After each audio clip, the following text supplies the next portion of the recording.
আচ্ছা, আপনি কি নিরাপদ? কেন এই কথা বলতেছে? হয়তো মনে মনে এই প্রশ্নটা করতেছেন। ধরেন আপনার বউ অথবা আপনার পরিবার নিয়ে বের হয়েছেন। কোনো এক জায়গায় গিয়ে আপনি যদি হেনস্থার শিকার হন, তাহলে কেমন হয়? হ্যাঁ, ঠিকই বলছেন। স্ক্রিনে দেখতে পাইতেছেন হাসপাতালে শুয়ে আছে এক দম্পতি। তারা চিকিৎসার জন্য পটুয়াখালী কলাপাড়া কলাতলী গ্রামে যাচ্ছিল।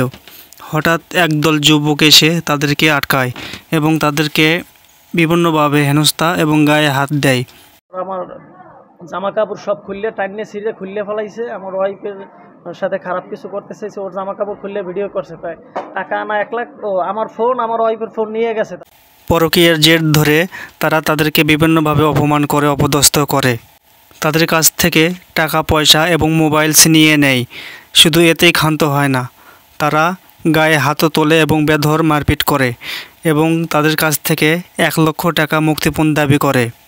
শুধু তার স্বামীর গায়ে হাত দিয়ে ক্ষান্ত হয়নি, এমনকি তার স্ত্রীর গায়ে নানানভাবে হাত দিয়ে বিভিন্ন ধরনের মারপিট এবং অশ্লীলতার সৃষ্টি করে। টান্নের সিটে হেলাইছে, বেল্টেল টান্নের সিটে হেলাইয়া এবার এই ভিডিও করছে। তারা কাপড় চোপড় ছিঁড়ে আরও ভয়াবহতার সৃষ্টি করে। এক পর্যায়ে মানুষজন টের পেয়ে তাদের কাছে চলে আসে। বখাটে যুবকরা তখন দৌড়ে পালিয়ে যায় এবং দম্পতিকে হাসপাতালে ভর্তি করা হয়।